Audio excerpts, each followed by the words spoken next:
this right back, Charlie?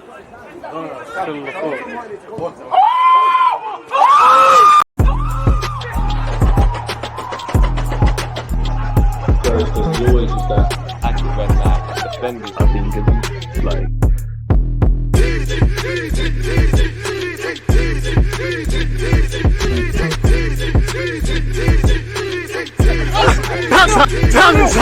People deluded, I'm back again. Come on, Ian. Come on, Ian. People deluded. I'm back again. First things first. Good morning, good afternoon, good evening, and in some cases, good night. If you're tuned into my channel on a regular basis, I appreciate all your support. If you're new here, make sure you're subscribing. Everybody listening, please make sure you're smashing the like button and you're commenting any opinions on anything we discuss in this video, either when the video premieres or also in the comment section. Again, football is universal. It would be a boring world, much less in football in real life, if we all thought the same way. So I welcome all opinions, people. So yeah, smash the like button, comment and all those good things, boost the engagement, and one love for tuning in. Now, where Arsenal are concerned, we're clearly trying to get some outgoings. You know, we've brought in Timber, unfortunate injury now, but Timber, Havertz, Declan Rice, you know, again, where you look at Declan Rice, I think you have to pat Arsenal on the back, really. On one hand, you shouldn't pat people on the back for doing their jobs, but as Arsenal fans, Declan Rice could have easily been a saga that dragged out over the summer. Of course, the variables unique to Declan Rice's deal from West Ham to Arsenal are very different. But you look at Brighton, whether, you know, Caicedo ultimately ended up at Chelsea, but 1 minute Liverpool, Chelsea, this, that, and the other. You saw how that could have dragged out. You lot are smarter than me, so you know how the Sakas, the Salibas, probably Salibas in particular, but the Sakas, the Salibas, the Martinellis, those contract things, there could have been a lot of rumbling. So new deals, new players. I think the focus is on outgoings now. Probably in terms of incomings, things have to accelerate and we probably have to force our hand. I reckon whether it's another left back, whether it's a right backy, centre half hybrid kind of guy, I think we need one more defensive option. I know Timber's injury is unfortunate, but ultimately he was brought in so that obviously we can rely on other players if him or anyone suffers an injury due to depth. But you know, Timber, he's strong 1v1, and you look at the difficult wingers in the league, not to knock Zinchenko, but I think Timber does that. And I think Timber, while there's not really a big case study, out of the three signings, he's hit the ground running the fastest and becoming a fan's favorite. Obviously, you know, as much as I like Zinchenko in that inverted role, and a team that finished second last season, Zinchenko was the main man, so he can do it. But you're never quite confident in his defensive abilities. With Tomiyasu, you are convinced in his defensive capabilities, but obviously you kind of lose a lot going forward, with the greatest of respect. Kieran Tierney, we don't know if he's going to be at the club. Obviously, in my opinion, you could argue he's fourth choice left back now, not in terms of ability or how he should be in terms of a squad anyways, but Arteta doesn't deem he is of the standard, I believe, in the inverted role to what we've seen of Kyrgios in pre-season, historically throughout the last season, and what we see now with Tomiyasu. Even the fact that Tierney weren't in the squad for the last game and Tomiyasu was, evidently Timber and evidently Zinchenko. Nuno Tavares is someone that's somehow behind Tierney in that pecking order, and he's someone that could probably make us some decent money. Now, I'm sure some of you yesterday are like, rah, Nottingham Forest, 30 million for Nuno Tavares. Let's get this done before they have a chance to change their mind. Romano has said, after a deal collapsed with Forest, Aston Villa are exploring the conditions of a deal to sign Nuno Tavares from Arsenal. Personal terms are not discussed yet, as up to the club now. So they're exploring the conditions. This doesn't mean there's a bid. They're trying to see, I guess, from the player side at some point, what his camp might want in terms of how long of a contract, wages, all of that good stuff.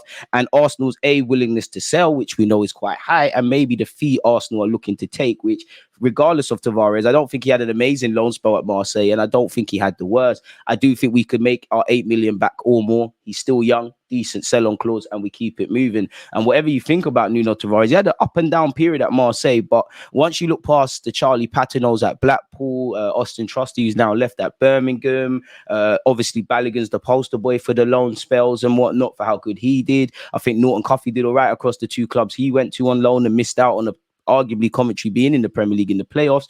Tavares wouldn't be that lonely of the year, but he had an okay period at Marseille. Struggled with consistency and other factors. Check out my playlist because I did a video of a Marseille fan on that. So we'd have to see. But whether he's going to go Aston Villa, West Ham, who have been linked, or Nottingham Forest, definitely not in the Forest. Since you come back to the Prem, you've been buying 1-2 players. I know there's money. Apparently, he's an alternative option to the Marcus Acuna deal with Sevilla. So I don't know if that's going to happen or not, but that tells you that Tavares might be a player admired, might be a player Aston Villa, are willing to buy from Arsenal, but isn't too high up their priority list, which I'm sure the club want to move him on. He's contracted until 2025. If we didn't know what we're doing with him, his contract's got 18 months to run.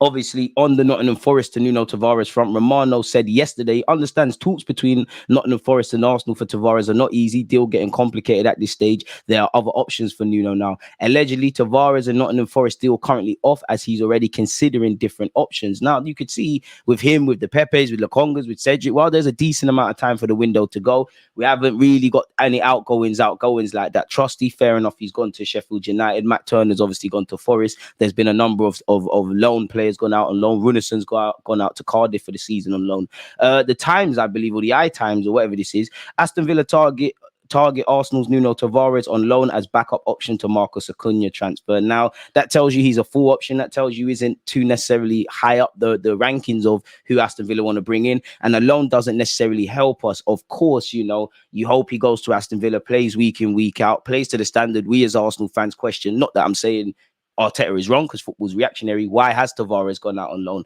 Obviously, that could tempt Aston Villa to sell him. You have bought 1-2 decent players. Paul Torres, Diaby's come in. They've flexed their muscles at Aston Villa really since they've got rid of Grealish, or even before that.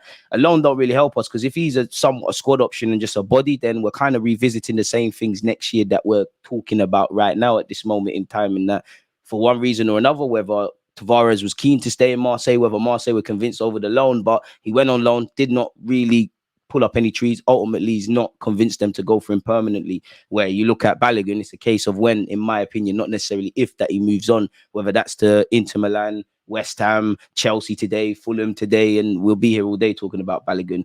Aston Villa are exploring a loan deal for Nuno Tavares as they assemble a backup option in the case their move for Sevilla's Marcus Acuna falls through. So there's no full safe plan for Tavares. Then if Forest are backing away or he's backing away, Aston Villa are using you as a fullback option. So assuming they get their first target, where would we be? He was allegedly set for Nottingham Forest, but the deal collapsed on Saturday after negotiations broke down over a permanent 13 million switch. So it was 30 yesterday. It's 13 now, which is still a decent profit. As we know, he's surplus to requirements, people. He had a mixed loan spell, as I said, at Marseille. Apparently, there was interest from West Ham and Forest.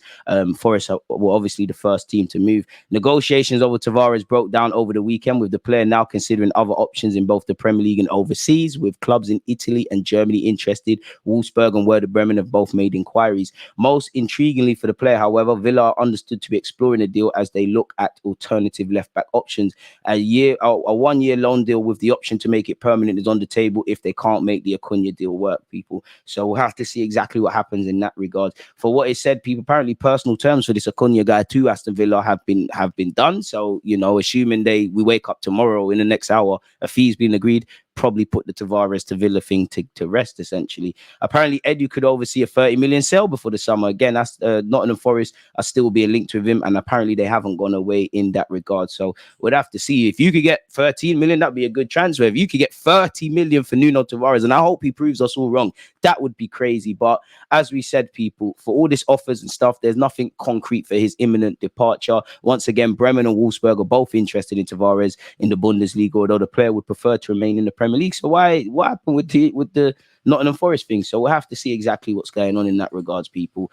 On the Pavard, Romano said Arsenal are only informed of the conditions of a deal, but have never actually sent a bid to Bayern. It's no secret Manchester United would like the Bayern Munich defender to replace Harry Maguire, but at the moment the English defender is no longer leaving Old Trafford. The player himself is keen on a move to Inter Milan, but Bayern want more than 30 million euros in exchange, so it's not an easy deal to conclude because of such a high fee. So maybe the high fee, maybe the fact of maybe clubs like him but don't necessarily love him, maybe the fact that his preference a point appears into Milan. But to be fair, United haven't bidded, Arsenal haven't bidded, any other team based on what's said there haven't bidded. We have heard previously Inter Milan have. So actual bids on the table are very different from people being interested. Once again, people, this article has said that we could move for him again. Inter Milan have jumped the queue in that regards, people. So we'll have to see on the Pavard front exactly what happens in that regards. Romano's also said Arsenal have been tracking Fresneda for a long time, but they're not actively working on a deal this summer, at least not right now. Sporting Lisbon are interested in the defender though, and there are also clubs in Spain that are keen. I believe the player's eventual fee will be around 10 to 12 million euros, which for someone who's at the 18 years of age, there's a lot of upside. Allegedly, Chelsea have held talks over a move for Balogun from rivals Arsenal. Arsenal, people. 1 minute is Fulham, then it's Tottenham, actually, then it's West Ham, then it's Chelsea. Again, actual offers. Whether selling him to Chelsea is the right or wrong thing, let me know in your comments, but 50 odd million, who knows? Chelsea held talks on Friday over Arsenal's 50 million rated for Lauren Balogun, who also has Monaco and Fulham weighing up new offers, allegedly, people. We'll have to see. Apparently, Fulham are only willing to bid 35 million. So maybe we're holding out a bit longer. We think we can get more. He's been linked with a whole host of clubs: Spurs, Chelsea, Monaco, Inter, West Ham, Leipzig even, and a bunch of others. Actually, Marseille early doors. Again, I'm not one to necessarily believe Twitter accounts, but just to add some context, people, big up AFC Camden. Arsenal expecting serious offers for Balogun next week. 50 million inclusive of add-on should do it. Contrary to reports, Balogun's attitude has been excellent and has a good relationship with Mikel/Edu. Just wants to play first team football, which is fair enough in his regards. Allegedly, Pepe has refused Besiktas. Apologies. Arsenal, Chelsea and West Ham remain keen on transfer move for Ajax forward Mohamed Kudus. Arsenal, Chelsea and West Ham all want Kudus, while Liverpool and Man United are keen on Gravenberch. Let's skip to what makes sense for us. The Mail suggests West Ham are struggling to sign Kudus amid interest from Chelsea and Arsenal. West Ham have reportedly had bids rejected as they attempt to sign Ajax winger Mohamed Kudus. The club's technical director, Tim Stinten, forgive me, flew to Amsterdam on Thursday in a bid to secure a deal for the Ghana international. Both Arsenal and Chelsea have been linked to a move for Kudus this summer, with Brighton having agreed in principle to sign him for 35 million earlier this month before the deal stalled. Kudus' current contract at the Johan Cruyff Arena is due to expire in 2025, and the player has rejected the offer of a one-year extension by the club in April. So we know Arsenal have interest. We know Chelsea do as well, but it hasn't said Arsenal are making any progress to signing him. You'd imagine Arsenal may have had an indirect conversation with Ajax when we signed his teammate Timber. Chelsea, David Ornstein once said they were exploring the conditions. I don't know if they'll go back in for him after it looks like Elisa at this moment is staying at Crystal Palace, people. Once again, articles are saying the same thing. 90-minute Sport apparently have said, people, if United came in, it wouldn't surprise me. If Arsenal came in, it wouldn't surprise me. If Chelsea came in, it wouldn't surprise me. Okay, we know they were interested, but are they willing to push through? That's why Tim Stenten is in Amsterdam at the moment. He's aware of other clubs, so is Kudus' people. That's why they kept Brighton at arm's length. Kudus knows there are clubs that have an interest, but do they have enough interest to pull the trigger?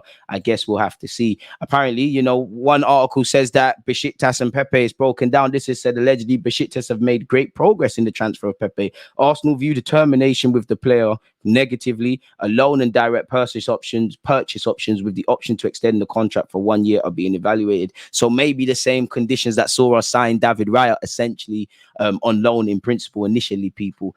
We all know Tierney's days unfortunately appear numbered. We've been linked with Purser of Torino, the Netherlands international, people. Apparently he's on the radar of a few clubs. Arsenal have been commented on there. We all know, Balogun looks to be going away. Don't think you can believe everything you read on social media, but Arsenal apparently got Conde on our wish list. Well, didn't we? Apparently the Athletic said we tried to sign him before Benjamin White. Not sure if Barcelona will let him go, but you put the money down, anything can happen. Once again, we know Tierney's days unfortunately at the club are numbered. Let me know your thoughts on everything we've discussed. Smash the like button, comment, subscribe. Thank you very much for listening, people. That's all there is to talk about. Again, any other news, I'll get videos out for you lot and live streams. I haven't set it up, but at this moment in time, Arsenal are playing on Monday against Crystal Palace. I will be doing a watch along on that, so make sure you're there. And make sure you're following me on all my socials. Links are in the descriptions. Deluded Guna on all these platforms.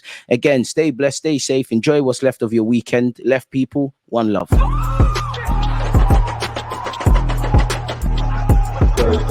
that active and defending. I think it's like